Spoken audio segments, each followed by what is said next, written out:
दोस्तों, स्वागत है आपका अपने YouTube channel hi fi study में। तो देखिए, इस क्लास में हम जो पिछले क्लास में पढ़ाए थे जो कॉन्सेप्ट, उस कॉन्सेप्ट को फिर से आज समझाते हैं, क्योंकि कई स्टूडेंट्स को उस कॉन्सेप्ट को समझने में प्रॉब्लम आई है। देखिए कॉन्सेप्ट क्या है वो समझ लेते हैं। जैसे कि हम बताते आ रहे हैं कि 16.2/3% रेट अगर दिया हुआ है 16.2/3%, तो इसका कितना हो जाता है। इसका मतलब अगर तोड़ते हैं तो हो जाता है 1/6। कितना हो जाता है 1/6, यानी 6 रुपया अगर मूलधन है तो ब्याज 1 रुपया मिलता है। तो हमसे पूछा जाएगा कि बताइए कि प्रिंसिपल और अमाउंट का रेशियो क्या होगा। एक साल में प्रिंसिपल और अमाउंट का रेशियो क्या हो जाएगा, मतलब मूलधन और मिश्रधन का अनुपात क्या हो जाएगा वो जरा बता दीजिए। तो अगर 6 मूलधन है तो मिश्रधन कितना हो जाएगा, 7 हो जाएगा।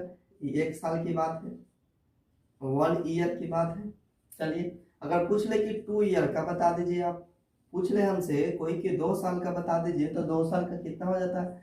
तो जस्ट इसका क्या कर देते हैं, इसका स्क्वायर कर देते हैं। अगर कोई हमसे जानना यह चाहे कि 3 साल का बता दीजिए, तो 3 साल के लिए क्या करते थे, 6 का क्यूब और 7 का क्यूब कर देते थे।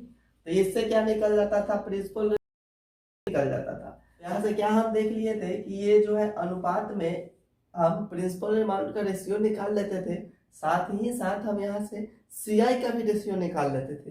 सीआई का रेशियो कैसे, वो हमसे कोई जानना चाहे कि 2 साल और 3 साल, दूसरे साल से तीसरे साल का सीआई का हमको रेशियो बताइए, इसी का अगर रेट दिया हुआ हो 16.2/3%, तो क्या हो जाएगा दूसरे साल, और यहाँ लिख दीजिए दूसरे साल और तीसरे साल का बता दीजिए क्या हो जाएगा सीआई। यहाँ की बात करते हैं हम, सीआई की बात करते हैं, तो सीआई भी कितना हो जाता है आपको, सीआई भी 6:7 ही हो जाता है। कितना हो जाता है, 6:7 ही हो जाता है। तो ये तो इसके बीच गैपिंग 1 साल का था, तो इस पर पावर 1 डाल दीजिएगा तो कोई दिक्कत नहीं है। चलिए अगर हमसे पूछ ले कि दूसरे साल का बता दीजिए, ये ऐसे कि यहाँ से ये देख लीजिए, हमसे अगर पूछ ले कोई कि दूसरे साल और चौथे साल, दूसरे साल और चौथे साल के सीआई का हमको रेशियो बता दीजिए, तो क्या हो जाएगा रेशियो वो जरा देख लीजिए। इसके बीच का गैपिंग कितना है, 2 है ना, तो 6 का स्क्वायर हो जाएगा और 7 का स्क्वायर हो जाएगा।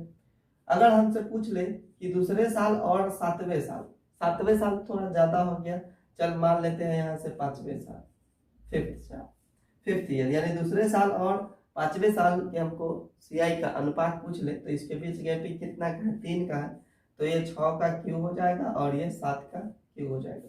इतना चीज हम जान लिए थे, तो इस चीज को अभी फिर से रिवाइज करा दिए हैं। अब क्या करना है, इसके बेस पे एक क्वेश्चंस कराते हैं आपको भी, देखिएगा कितना मजेदार क्वेश्चन है।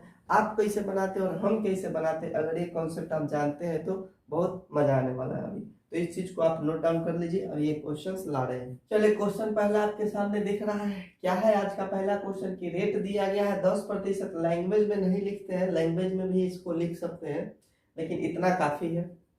रेट दिया गया 10%, टाइम दिया गया है 2 साल और आधा महीना, यानी कह सकते हैं 2.5 साल बोल सकते हैं इसको। सीआई दिया गया है 1623 रुपया, तो मूलधन पूछ लिया गया है। यहाँ से देखिए 2.5 साल का सीआई कितना है, 1623 रुपया, 1623 रुपया। यानी क्या कर सकते हैं हम कर यह सकते हैं कि पहला साल हो गया, ये दूसरा साल हो गया, ये तीसरा साल हो गया, तो कहना होगा कि तो 2 साल गया है लेकिन आधा साल गया है ना, या तीसरा साल में पूरा ना जाकर कितना गया, आधा गया। देखिए क्या होने वाला है सीआई, देखिए ये जो है 1623 रुपया यहाँ पर सीआई हो गया, लेकिन रेट कितना दिया गया 10%। 10% का मतलब कितना होता है, 1/10 होता है। इतना बात समझते हैं, तो 1/10 होता है, तो हम कहेंगे कि मूलधन कुछ हमारा है, मूलधन हमारा कुछ है, हमको भी पता नहीं है कि मूलधन कितना है। तो इसके बीच देखिए गैपिंगवा कितना का है, तो गैपिंगवा 2 का है कि नहीं है। तो 2 साल का जब गैपिंग होता है तो रेट क्या हो जाता है, स्क्वायर हो जाता है। रेट क्या हो जाता है, स्क्वायर हो जाता है, यानी ये 100 हो जाएगा, तो ये कितना हो जाएगा, ये 121 हो जाएगा। इन दोनों के बीच जाएंगे तो गैपिंग 1 का है, तो 10 से 11 ही रहेगा, लेकिन हमको जाना है पहला और तीसरा, यानी तीसरा में आधा जाना है, तो 100 से कितना हो जाएगा, 121 हो जाएगा। ठीक है, लेकिन ये देख रहे हैं कि पूरा नहीं किया है। अगर ये तीसरा साल पूरा का पूरा 1 साल होता तब ना 121 होता, लेकिन ये पूरा नहीं गया है तो आधा गया है, तो आधा से क्या करना पड़ेगा, भाग करना पड़ेगा। तो अगर इस हिसाब से देखिए यहाँ पर कि अगर पहिलक्का साल का ब्याज 100 रुपया है, पहिलक्का साल का ब्याज 100 रुपया है और रेट 10% है, तो मूलधन कितना रहा होगा, मूलधन उस हिसाब से सोचिए कि कितना रहा होगा अभी फिलहाल। तो ये कब कैसे आता है, अगर मान लेते हैं यहाँ 1000 रुपया है, उसका 10% निकालेंगे तो 100 रुपया ब्याज आएगा, तो मूलधन उस हिसाब से कितना रहा होगा अभी, अनुपात में 1000 रहा होगा।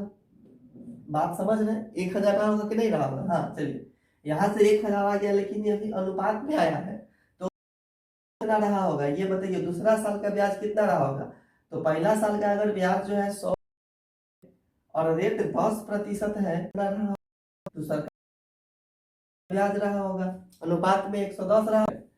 और टोटल हो जाएगा सीआई, वो देखिए टोटल सीआई कितना हो जाएगा वो देखिए जरा, बटा में 100 जोड़ेंगे ना तो 2 से ही 100 में गुना हो जाएगा, तो ये 200 हो जाएगा, प्लस का ही 220 हो जाएगा, और प्लस का ही 101, अब बटा का क्या हो जाएगा 2 हो जाएगा। कितना हो जाएगा 200 और 200 का 400, 400 एक 500 यानी 500 इधर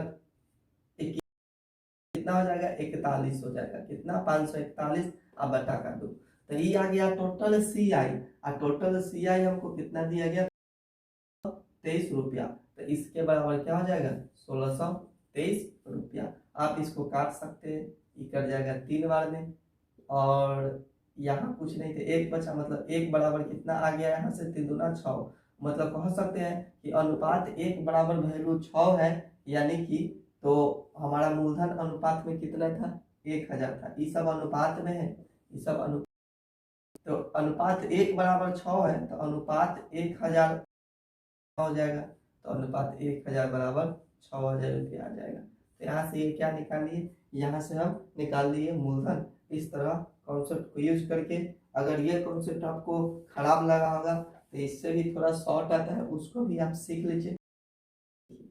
जैसे 2 साल तक तो पूरा पूरा गया है और रेट कितना है 1/10 है, तो 1/10 है, तब क्या बताए थे, पहला साल दूसरा साल तीसरा साल करके बताए थे ना, कि पहला साल और दूसरा साल पूरा पूरा रेट जाएगा, मतलब पहला साल 10 से 11 ही रहेगा, ये बात बता चुके हैं पहले।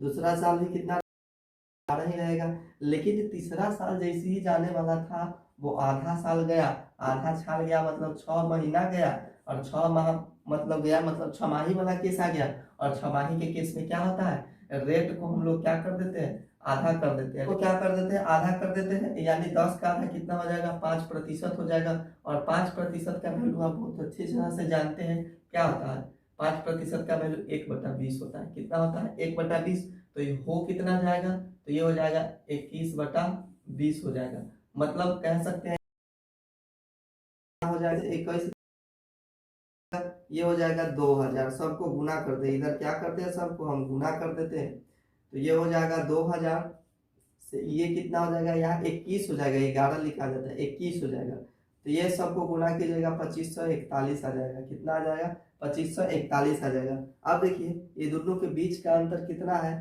तो 541 है, कितना है 541 है, तो ये जो अंतर आता है वो हमारा सी आई का अंतर आता है, किसका अंतर आता है सी आई का अंतर आता है। देखिए ये जो सी आई का जो अंतर आ गया 541, तो ये 541 किसके बराबर है 1623 के बराबर है, तो 541 बराबर हो जाएगा 1623, तो जब भी हम निकालते हैं क्या, यहाँ से देख लीजिए एक बार में कटेगा 3 बार में, मतलब एक का वैल्यू आ गया कितना 3 आ गया, देखिए यहाँ से एक बराबर कितना आ गया 3 आ गया यहाँ से, तो ये क्या हो जाएगा यहाँ से देखिए 2000 का ये वो 3 गुना हो जाएगा, 2000 का 3 गुना कितना हो जाएगा 6000 रुपया हो जाएगा। तो इस तरह से भी हम क्वेश्चन को बना लेते हैं। ये मूलधन आता है, ये बात पहले बता चुके हैं, ये मूलधन होता है और ये मिश्रधन होता है, और ये दोनों के बीच का जो अंतर होता है वो क्या हो जाता है हमारा सी आई हो जाता है। इस चीज को पहले समझ चुके हैं, तो ये क्वेश्चन आप अभी समझ चुके हैं। एक बार फिर से वीडियो को पॉज कीजिए, बैक में जाइए और देखिए,